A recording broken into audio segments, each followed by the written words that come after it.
Petit cours du soir.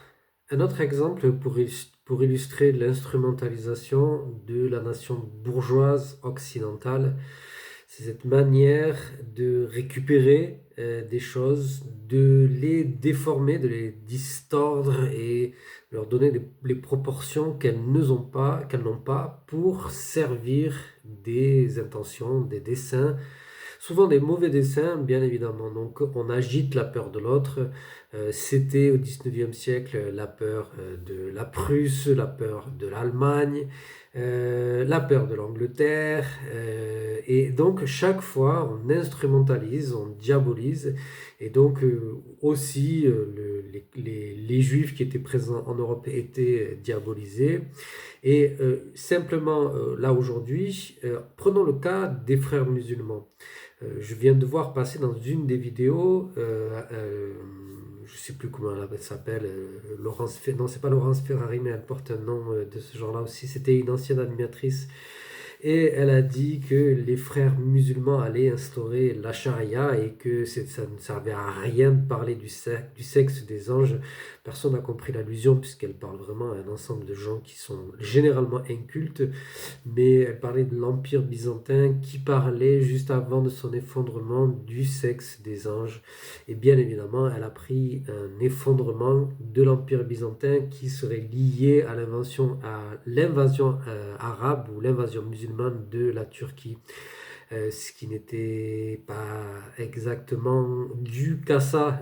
L'effondrement de l'Empire byzantin est traité par Pacheco et Romain, si je me trompe pas, pour les auteurs qui ont parlé d'un effondrement qui est dû à un épuisement du système administratif, du gaspillage des ressources qui pourtant avait été réduite au maximum par l'Empire byzantin. Et donc ce sont des faiblesses internes structurelles qui ont provoqué l'effondrement de l'Empire byzantin.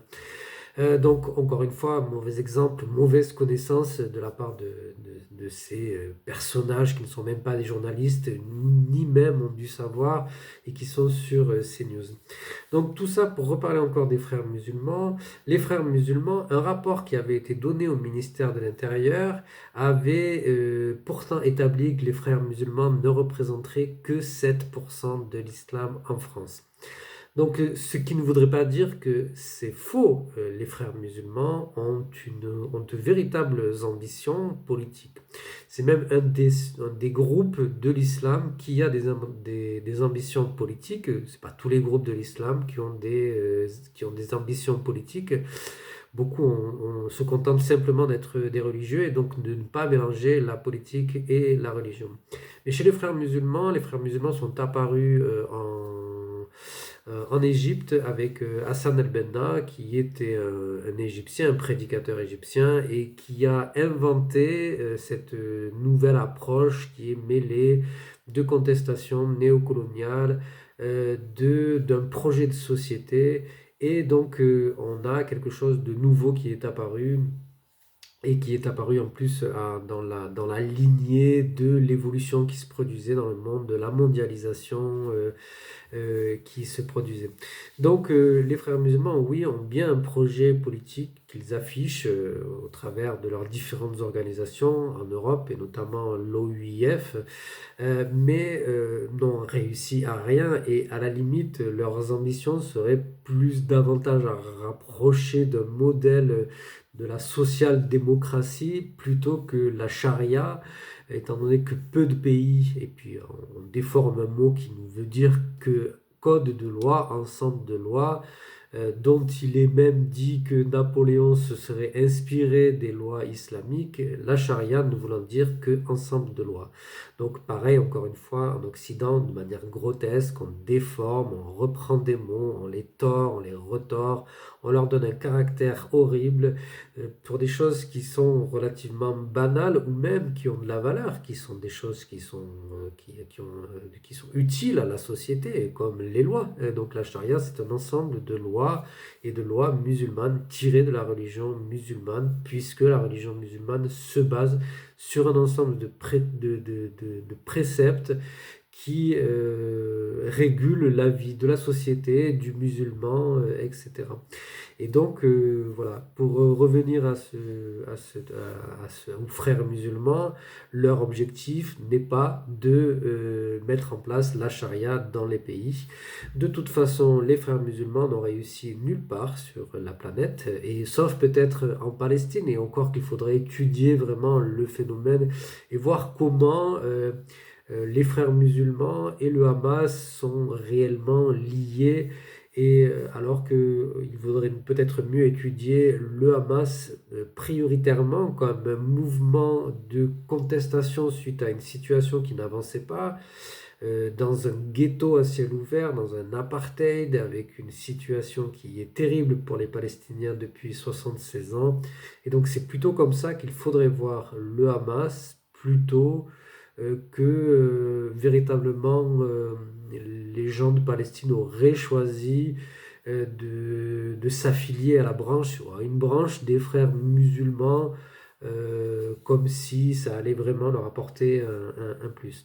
Donc tout ça reste encore à étudier. Dans ce monde de déformation animé par les médias, animé par une idéocratie en plus qui avance à grands pas, qui s'accole à un régime de plus en plus injuste et fascisant qui se met en place, au lieu de, et qui est ridicule d'ailleurs, puisque dans un monde qui se décrépit et qui perd de sa force à la fois économique et militaire, reprendre des réflexes coloniaux du 19e siècle, ça met en avant toute une caricature de l'Europe, de l'évolution de l'Europe, dans un monde où les enjeux auraient été plus de savoir discuter, construire ensemble, adapter et articuler les différences.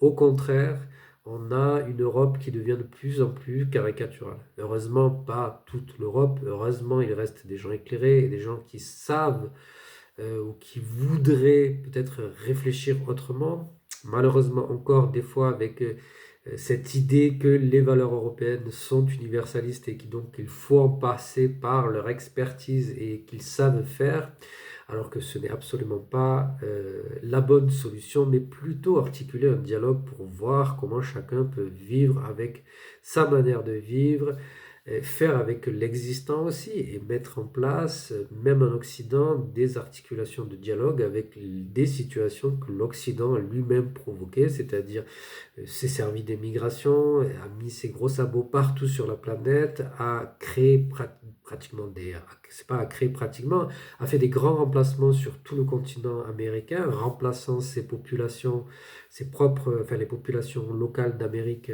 par les populations européennes et des esclaves importés d'Afrique. Donc les seuls à connaître le grand remplacement, c'est bien la civilisation occidentale. Donc aujourd'hui, il est temps de tout remettre à plat pour apprendre le respect, et puis sortir de cette instrumentalisation, puisque c'était le sujet du départ de cette vidéo, sortir de cette instrumentalisation qui est opérée par les nations bourgeoises pour masquer d'autres affaires qui se trament par derrière. Ce sont des affaires à la fois de pillage économique, mais aussi qui révèlent une folie des dirigeants, une irresponsabilité des dirigeants, peut-être effectivement identique par exemple à ce qu'avait vécu la France avant que la monarchie ne tombe, c'est-à-dire une caste qui est perdue dans ses délires. Et moi, quand je regarde ces news, ça me fait toujours étrangement penser à ces précieuses ridicules où ce qui importe, c'est juste qu'à un moment donné, quelqu'un va dire un mot et ce mot va faire rire, et ce mot va être transformé, va faire l'objet de tout un cirque en fait autour de ce mot, et c'est uniquement ça. C'est-à-dire que CNews va utiliser le mot par exemple faisant et tout le monde va dire oh mais le faisant, il a dit faisant, mais oh là là, le faisant nous menace, et nous allons être submergés par les faisans, et c'est tout en fait. Le faisant menace la République, et voilà, et on utilise juste des mots-clés comme ça pour faire réagir des gens, et ça me rappelle étrangement cette œuvre des précieuses ridicules. et bien sûr les cours qui avaient lieu en Europe avant la fin des monarchies absolues en tout cas. Voilà, donc il est temps de réagir et puis sortir encore une fois de ces manipulations et de ces instrumentalisations.